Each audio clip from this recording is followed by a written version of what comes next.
Thank you all for coming, and we've got a few new faces. I'm sure that's because we've tried to put the word out about our speaker today. Alan and I, Alan the video man at the back there, we do a lot of photography over Brookwood war graves, and Paul is, in a way, is Brookwood. Am I right in saying you're well, I know you're the military historian there, the Brookwood historian. Yes, I'm the historian for the Brookwood Last Post Association. Okay. Yeah. That's how we know him, because we attend this last post and other ceremonies. But he's also the executive trustee of this secret World War II learning network. It's a fantastic organisation, and those that are on our email list, I did put a link to the website so you can get some idea of what Paul does, where he goes and why he does it. And we're just highly privileged, in our opinion, to have you on board, Paul, today, and thank you for coming. So I'll let you do a bit of an introduction on your good self. Thank you. Thank you. And I would just say that I'm not here under any duress, because both Mike and Alan give me a lot of support through this charity. So I'm just repaying it to a little element of what they do for me. So there's the spelling of the name, a bit unusual. Bit about myself. I'm going to run through a bit about myself and the charity, but I'm going to do it fairly quickly so we can get on to the meat, because I understand you want just half an hour or so? Yeah, you know, more or less. Yeah. So, yeah. Okay, so I spent 33 years in the public sector, then followed by the private sector. I'm a civilian, always was a civilian. I've got cloth ears, so you have to shout your questions at me. But I was the Armed Forces advisor to the London Borough of Wandsworth for about 11 years. I retired in 2018 after I'd moved into the private sector, and I was managing director of a London-based leisure and culture company. But I've been a local and military historian for over 30 years, and I stress the two, because although I'll tell you about the niche subject of military history which I'm interested in, I'm also very interested in the links to local history. So being here today in this sort of museum is very much up my street. In my retirement, my wife jokes about the word retirement. Historical consultant, so I've worked on a voluntary basis. If I get money, it goes into the charity, it doesn't come to me.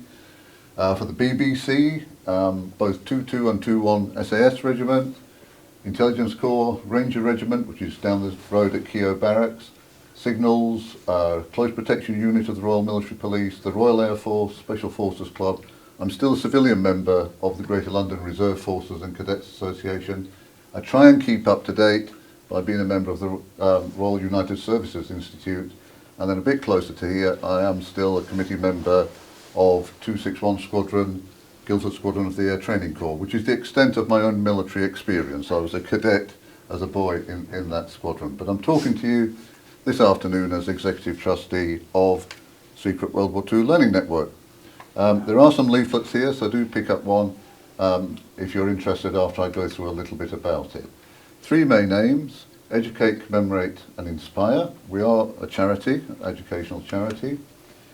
We have university bursaries, and these are available for our subscribed friends as well. So we have, this year, we have one person who is at Imperial College, so we've extended it to Imperial, and we've also got someone who is a friend of the organisation who's taken it up, so £1,000 a year.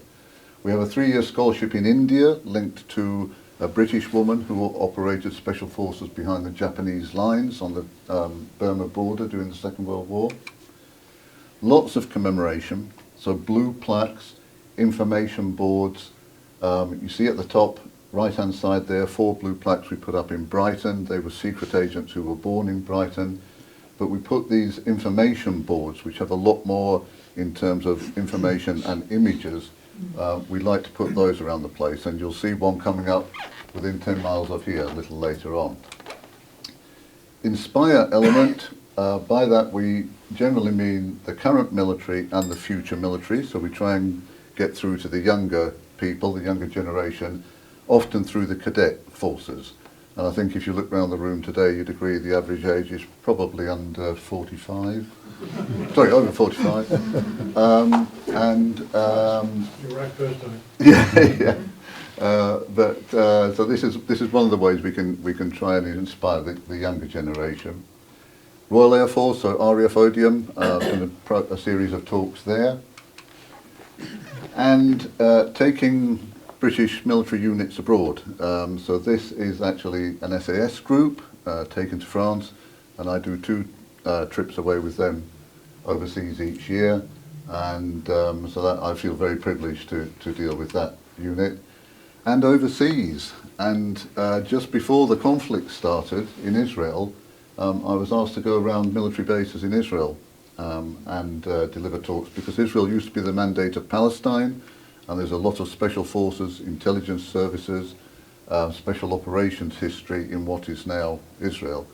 It's the only time I've done a talk like this where most of the people in the room were women, and they were all bringing in their automatic weapons as well.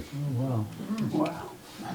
Wow. Defence attaches, we stalk the defence attaches in this country and try and educate them while they're here. So those countries which have links to the British Secret Services and Special Operations, Special Forces in the Second World War, we try and educate them a bit more while they're here. They're usually here for about 3 to 4 years only, so then they go back and we get hold of the next one. So we always try and invite them to things which have a link to their country. So there you see various defence attaches. You've got Belgian, French, Slovak, another Belgian, all sorts on that bottom one, Hungarians, Danes, all sorts, and Israelis. We currently have some 35 projects, events and presentations in hand. Sorry, so that should be 2025, I should have updated that. And you can see the sort of countries that we cover. So in a very modest way, we like to think we're global, because we've just last year sent out a plaque and an information board to Australia, and have a plaque going up in a concentration camp in Austria. So that's what we do across the world. Back to a 10-mile radius of here. And I've picked that just because to limit it in terms of the time available, and also just the things that I've picked up, because I'm not from this area. The nearest I used to live was across at Cranley, and I now live about 50 minutes away down in Hampshire. So I'm not I don't have a great knowledge of the area, but in terms of doing what I've done over the years, it's interesting how many little bits have come up. So when Mike and Alan asked me to do this, I said, you know, I'll just try and piece it all together.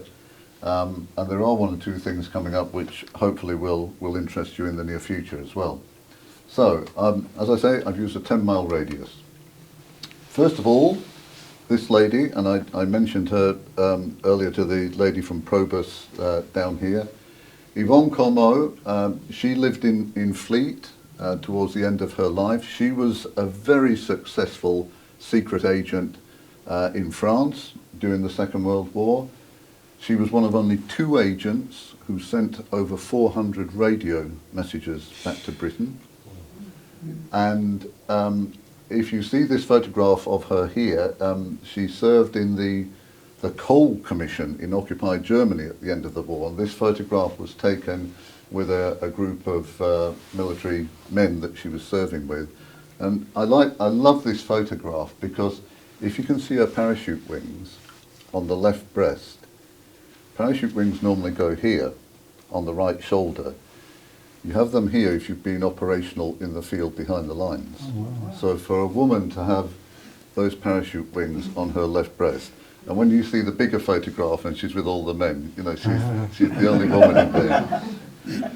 So I knew her son-in-law very well. I worked with him, Brigadier John Pitt, and her daughter Yvette still lives in Farnham. So very much a local woman, and I do a talk, as I said earlier. If you wanted a talk on an individual, I do a talk, good sort of 45 minutes to an hour, on her alone. So I used to call her the unknown heroine, but I've done so many talks recently about her, and we put up a plaque where she used to live in London at one time. So she's a bit better known now. So we start with Yvonne.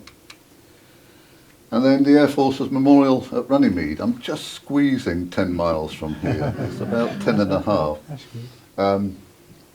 But she started her training just outside the 10-mile radius, actually, Wombre Manor, near Guildford, not far away.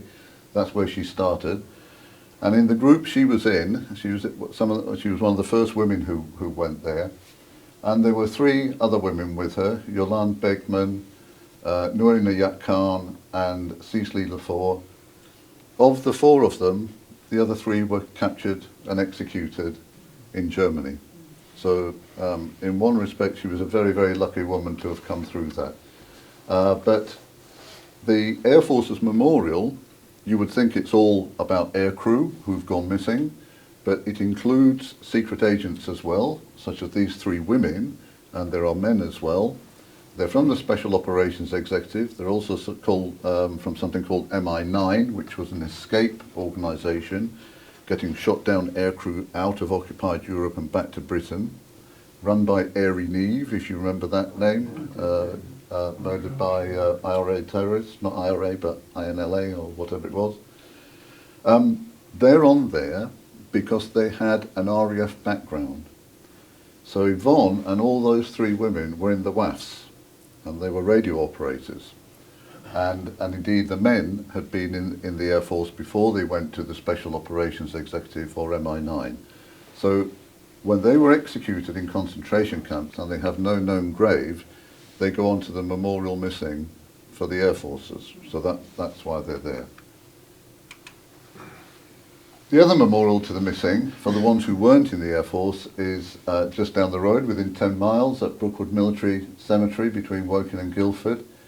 And there are over 100 names of the Special Operations Executive agents, predominantly murdered in concentration camps. I use the word murdered. I sometimes slip and say executed, but the families are very quick to point out that they had no trial, so they were murdered. They weren't executed. So important to the families. But as I say, there are over 100 names listed on that memorial. And I do little walks and talks as well, because in addition to the names on the memorial to the missing, there are graves of secret agents, and they are the foreign ones, so they're people like French and Belgians who died in accidents, and it's usually an air crash. So they're either going into occupied Europe or coming out of occupied Europe. The aircraft crashed and they're buried at Brookwood. Sunningdale Golf Course. Towards the end of the war, what was called Special Force in Britain by then, but it included the Special Operations Executive, they expected the Germans to murder all the prisoners of war in the camp. So as the Germans got more and more desperate and were trying to retreat before the advancing Allies, both the Russians and the Americans and British, they thought that they would execute a lot of their prisoners. And the idea was that they took these sort of personnel, they are photographed on the golf course, and they were going to go in teams and secure the prisoner of war camps until the Allied armies got there. So they were all trained, they'd all been in SOE beforehand, so most of them, I think just about all of them, had served in occupied Europe and had volunteered again to do this. And the good thing was they weren't needed, so it didn't happen. The Germans didn't start murdering the prisoners of war. So, but that was here right on your doorstep again. And this one is the one which is coming up in the near future. So West Court, which was actually the officers' mess for REME. So out of all the Special Operations Executive establishments, training establishments, this was the only one that it actually went back to civilian use after the war, and then very quickly was picked up by the army again. So it stayed in military control until about 2014, when the army left Arborfield garrison. And it's been empty for many years since then. And now a local company who run a spa business have bought it and are converting it into a hotel.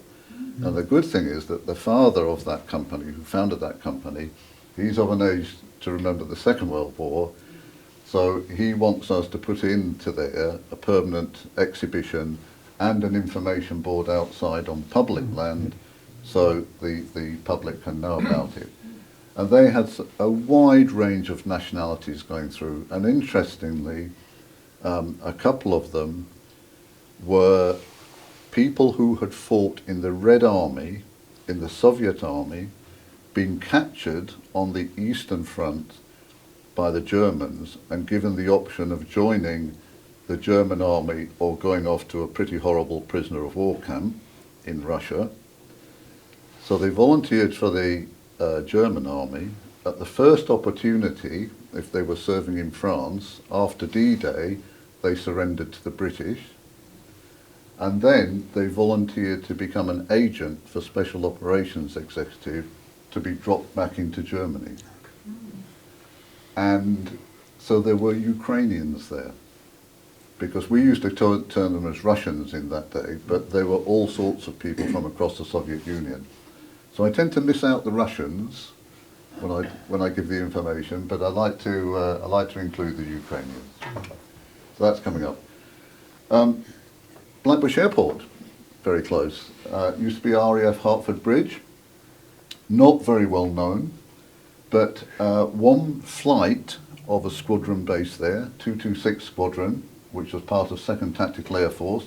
You see there they had the Mitchell bomber, medium bomber, but one flight of it, sea flight, was used by the Secret Intelligence Service, MI6, and they had a communication system whereby somebody could fly over in an aircraft and talk to an MI6 agent on the ground in occupied Europe. And this was predominantly in France.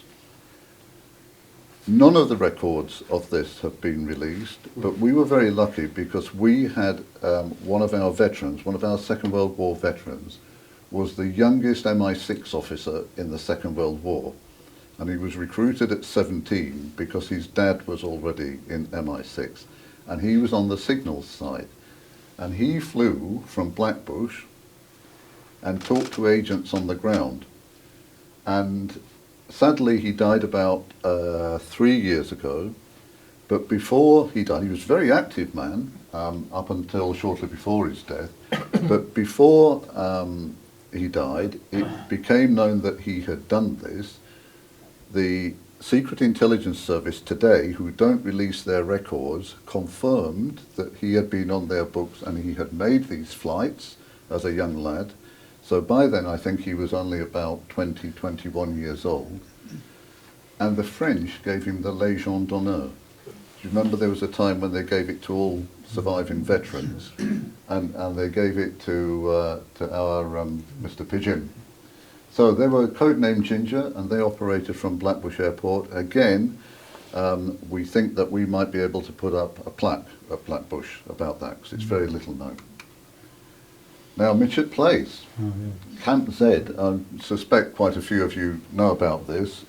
This is relatively new to me, so I managed to get the book off eBay, Camp Z, and this was run by MI6, Secret Intelligence Service. There you see the property, and it was Camp Z because it was the holding facility, secure holding facility for Rudolf Hess, who parachuted into Scotland 10th of May 1941. He was at Mitchett Place from 20th of May 41, shortly after he landed, until June 1942, when he was moved down to a place in South Wales. While he was there, he tried to commit suicide by throwing himself over a banister, but didn't succeed. And of course then after the war he ended up in Spandau prison. And I suspect quite a few of you here in the room know of Rudolf Hess having been here. Yes. Yeah, so that's one, as I say, it's new to me, but probably not to you. And the chief interrogating officer there was this man. So I was very pleased to note his name, because Frank Foley did an awful lot when he was termed a passport control officer, which was an MI6 agent in Berlin at the start of before the war. and he got an awful lot of Jews out by giving them nationality papers. So he was the British Schindler, and he just happened to be the chief interrogating officer for Hess, so he was here. Old Dean Camp, again, this will be familiar to you, I'm absolutely sure. And lots of photographs, which I discovered some recently in France, in their museum collection in Paris, but quite well known to the French. And as you, again, many of you will know, there was a blue plaque put up there by Souvenir Français, which I actually belong to. I couldn't come on the day when it was done the other year. I was doing something else, but very much about the Free French Army having been here. You see a photograph there with de Gaulle on the far right of that black and white photograph there. But what isn't very well known is that the Free French Intelligence Service used it as their recruiting ground for their secret agents. So the Free French were doing just like our Special Operations Executive were doing. They were dropping agents into occupied France, and they had their own system. SOE agents reported to British priorities. De Gaulle didn't like British priorities, so he wanted his own intelligence service and his own agents. So he had this organisation called the BCRA, Bureau Central de Renseignement et d'Action, based in London, in Duke Street. And as I say, they used the camp at Old Dean for spotting people in the Free French military who might be useful intelligence agents, special forces agents. And I've put there, and the Dufour case. And there are files on this in the National Archives. And what happened was Dufour and a woman, his girlfriend, called André Borel, got out of occupied France. They had been helping a British escape line for MI9 that I mentioned earlier. And they were wanted by the Germans, and they got out through Spain and were flown back to Britain.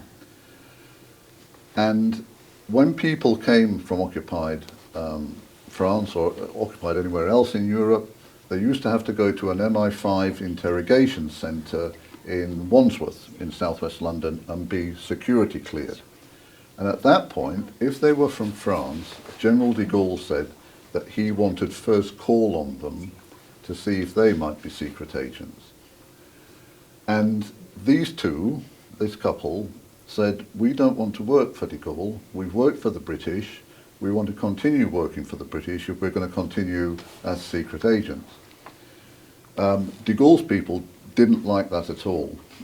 And they got hold of Dufour and took him up to 10 Duke Street in the basement and gave him what Dufour described as torture, and the Free French described as it was only a beating. But they beat him up pretty badly in the basement. It's now a ZZ restaurant. So if you go down into the toilets at ZZ restaurant, that was the torture chamber. They gave him a really bad beating. They wanted to know what the British were up to in France, and he wouldn't tell them, and that didn't please them at all. André Borel, his girlfriend, she said she didn't want to work for them, and a lot of people didn't want to work for, a lot of French people didn't want to work for de Gaulle because he was right-wing, and there were lots of socialists and communists in France at the time, and also a lot of French saw him as a Johnny-come-lately. He wasn't very well known as a leader until the war happened. So they and they thought the British were better equipped, better organised, had more money, bigger structure. So some of them wanted to serve the British, to serve France, to go back into France. So they didn't like it. They arrested, after the beating, he was put under military arrest, and they brought him down to here, to Old Dean. And they had a prison here at Old Dean Camp, and that's where they put him. And he escaped. He escaped from Old Dean, and he got back up to London, and he went to the British in SOE and said, you know, this is what they've done to me. I want to take out a legal case against them. We then smuggled him back down to, ironically, just outside Guildford, to a place called Tyting House, and we kept him there. And then this bit started between the British and the French, because Dufour said, I'm going to take General de Gaulle to trial, to court. And de Gaulle said, we're being blackmailed over this, I'm not having anything to do with it, let him go to court, I don't care. And the British government said, well, hang on, because if this comes out in a court of law in Britain, and your guys are admitting that they've given somebody a beating, and he says it's torture, this is not going to look good. So eventually we put enough pressure on de Gaulle to come to a financial settlement. So Dufour was given a payoff right in the middle of the Second World War, and he went off to serve in the Royal Canadian Air Force, and it was all hushed up. But he escaped from Aldine Camp. Maxwell Knight, head of counter-subversion in the security service, which is MI5, and he lived at 47 Park Road, which I went past on my drive here today, and he lived there both during and after the war. So a lot of the activity of MI5, which was directed against German agents coming into Britain, because there were quite a few. They were predominantly not Germans, there were people like Dutch and Belgians who were working for the Germans and who were smuggled in as escapees from their countries. So he led the efforts against them. And there is 47 Park Road, so it's now Squires Court Apartments, so unfortunately the original house isn't there. Because of his link to the area, he also had this property, Llanfoes, in London Road, appropriated as a rest facility for his agents, so they were able to get out of the pressures of London and come down here and relax. And so he had that created in Camberley, and today, again, the big house is gone and there's a modern housing development behind it. So Napier Drive there, just behind the London Road, across from Caesar's Camp Road, if you know that. That's where the rest facility was for MI5 agents. And then very, very close to here, Camberley Reception Depot of the Special Operations Executive, SOE, was here. The Knoll School had been taken over. It was commanded by this guy, old First World War soldier throughout the Second World War.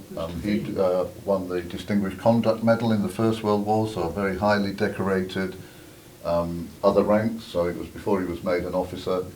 And he looked after it throughout the war. And we know for certain that some of the secret agents had to come to Camberley to collect uniforms, things like that, which was quite a trek, particularly if you were up in London by then. But sometimes if you were in a training school down here, so if you were at Wanborough Manor, or if you were at another one called Winterfold at Cranleigh, or if you were at Westcourt at Finchampstead, then Camberley wasn't too far, so you would be sent to pick up your own uniform. And a few years ago, I had a lovely correspondence with a Dutchman, and his father had been an agent for Special Operations Executive, parachuted back into Holland, captured by the Germans, but he had his father's notebooks. His father had survived the war, one of the few Dutch agents to survive German captivity. And he had all his notes, and it talked about going to, and he couldn't really read the writing, and he'd actually deciphered it as he'd gone for his interview, so he'd gone for his uniform, and he thought it was Carlisle. And he said, why would you go to Carlisle? It's a long way to go for your uniform. And at the time he was training at Cranleigh in Surrey, and I looked at it, and it was very faint pencil, and I said, hang on, it's not Carlisle, it's Camberley. And it was. So he came to the Knoll for his uniform. And that's where the Knoll was. So if you can just see the red arrow pointing to it, so not very far away at all. And again, I don't know what you've been up to in Camberley, but just about every building I've looked at has been knocked down and replaced with very nice housing, actually. So that's where it was. Thank you very much. That's half an hour. And as I say, if you are interested, one of the good things about our network is you don't have to travel to everything. We do a newsletter 4 times a year. We do 4 Zoom presentations a year. So you don't actually have to go to things. You can be a sort of sit-at-home member as well. And to sign up for the newsletter is free. And what we then say is generally is suck it and see if you're interested in this sort of subject. And then if you think we're doing the right things and you want to become a subscribed friend, then that's £26 a year. But the vast majority of people who get our information get it for free.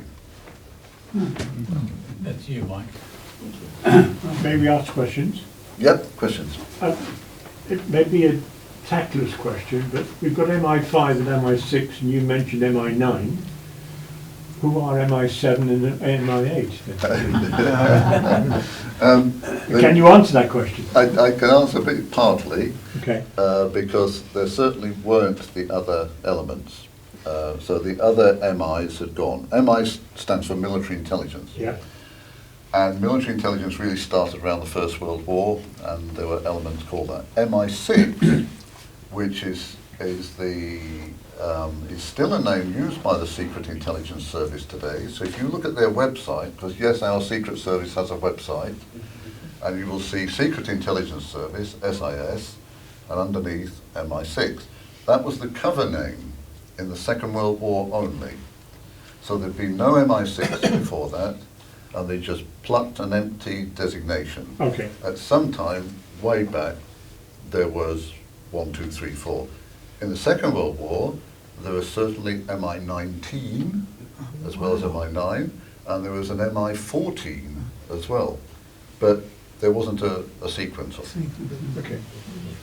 And then, oh, sorry. I'm sorry, I have one more. All right. You've mentioned a lot of properties in the Camberley area and in and around a 10-mile radius. Is it unusual for Camberley to have that many, or were there other locations such as down in Kent, Sussex, Essex, Hampshire, whatever, Yeah. that had a similar number of properties helping SOE and the rest of those people who went overseas during the wars? Yeah. Or are we just unusual in that number of houses we have here? You're not unusual. You've got a better mix than a lot of other places because you've got MI5 and MI6 as well as SOE.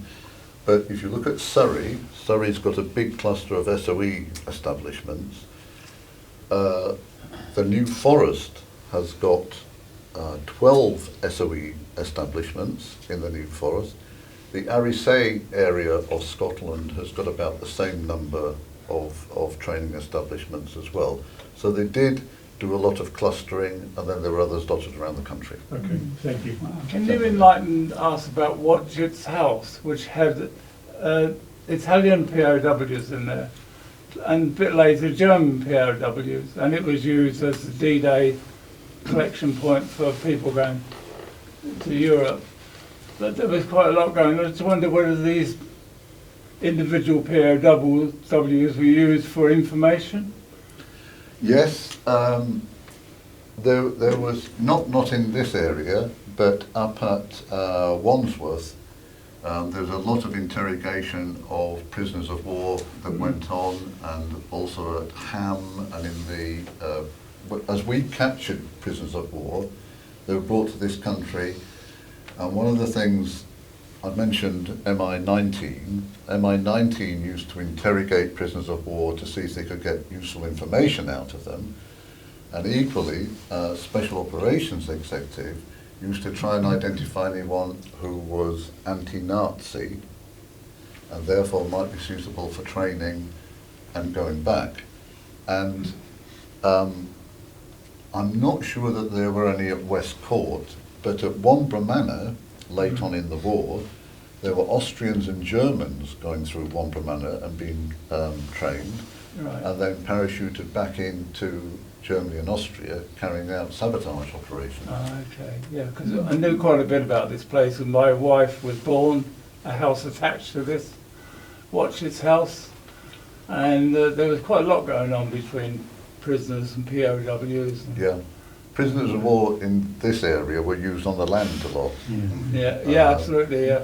Yeah, and of course when Italy surrendered in September 1943, the Italian POWs became, I think it's something like retained labour rather than prisoners of war. So they were in the same camps, they were doing the same work, but they went home a lot sooner than the Germans did. And then when the Germans were eventually released in about 1948 or something, we suddenly had a labour shortage. Yeah, my mother looked after a couple of the Italians that got flu, so my sisters were quite impressed with having these Italian guys in there. Yeah. You haven't got Italian? No. Excuse me. After the World War II, that Knoll House, did it become a school afterwards? I think it was now. a school before and a school afterwards. As far as I went I to know. a junior school off from Mill Road, near the obelisk, and Yeah. it looked remarkably like that. I think, St. Augustine's. yeah, from what I remember, it became a different sort of school. It wasn't the same school. Junior Catholics. Junior Catholic before. school. Yeah, Catholic, someone said, I think it's been. I thought someone round here might know yeah. that. But you'll know its history better than I do, I guess. It's quite amazing. So we've only just learned this, but back in my school days, my headmaster apparently was a leader in what would have been the British resistance had the Germans invaded. The auxiliary units. And from that we've learned quite a bit. But the thing that we really learned was the Basingstoke Canal was a very strategic line which was to be held. Yeah, And Camberley, of course, is very close to the north of that. yes. Is there a significance? Yeah, there were various stop lines. So if the Germans had invaded, there were then stop lines where the British Army would try and stop them. And they often used rivers and canals. So that's why you see so many pillboxes along them. The River Wade was another stop line. And then they used hill lines as well. So the North Downs was a stop line. Yeah. And a lot of those auxiliary unit people, so they tended to pick the young fit ones from the Home Guard and train them in stay behind operations. And of course they were never used, but they weren't released until a certain time because they had the specialised skills. And then an awful lot of them joined the SAS in 1944 and went into occupied Europe.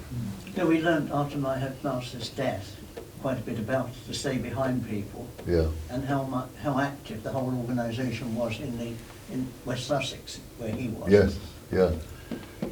They had county sections, I think they were called. So you had Dorset, Hampshire, Surrey, West Sussex. Yeah. And the story really was if you wanted to find out and you were told, you had to go and see the postmistress in such a village.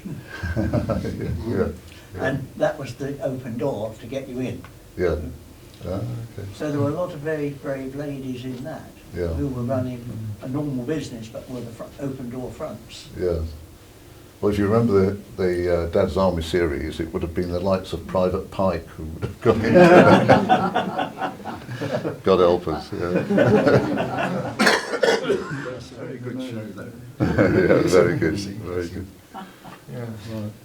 Phil, can I ask, please? Can I ask a question? Yes. Can I go back to Knoll School and ask exactly Sorry, what they do there? You mentioned about uniforms and Yeah. supplies. They Was there more issued- to it than I that? mean, it was the depot. It was the supplies depot. To So whom? they delivered. They did uniforms for the agents, and they did supplies to the various schools. So I would suspect there was some form of armoury there and an explosives store. So it would be interesting if the building were here still today to see if there were any particular strengthened rooms, because I would expect that some of the weaponry would have been held there for issue to the schools. The schools in the south in particular. I just wonder where they got their supplies from and where were they sending them to? You say to agents. Where were the agents? The uniforms were British Army uniforms, standard British Army. So even I say standard British Army. For the men, yes, standard British Army battle dress and number 2 uniform, smart uniform, so they get both. The women, if they were going to serve overseas, that wasn't allowed at the time, and women weren't allowed to carry a weapon. So the women, as in the WAFs, they had to transfer to the FANY, First Aid Nursing Yeomanry, because the FANYs weren't strictly speaking part of the military. And that therefore bypassed the legislation which said that women could not serve in the front lines, behind the lines, or carry a weapon. So then they could. So the women would have a FANY uniform. And incidentally, the WAFs hated it because they liked their blue Air Force uniform and they didn't like the drab FANY uniform. So there's a bit of an issue over that. But the men generally, even the ones who had an RAF background, then moved into British Army battle dress.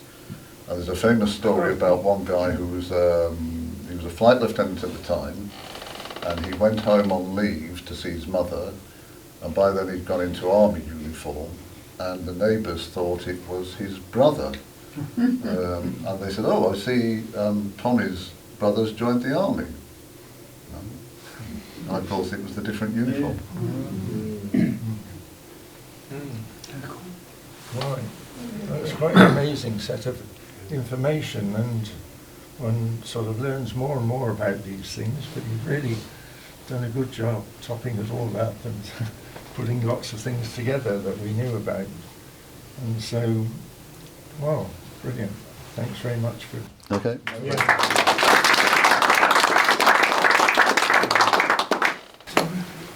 Before you go, next Thursday's talk is about the Foreign Office by Peter Walmsley. So we've got a very good audience today. I hope you can all come again. If it's from the Foreign Office, you'll have to ask him about MI6. Yes. Well, he does work for the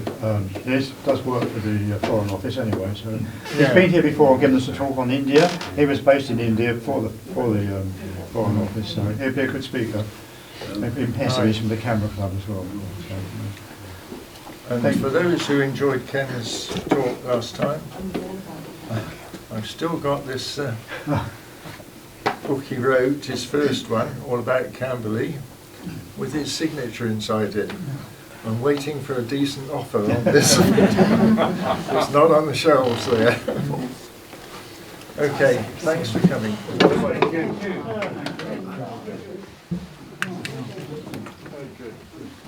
John?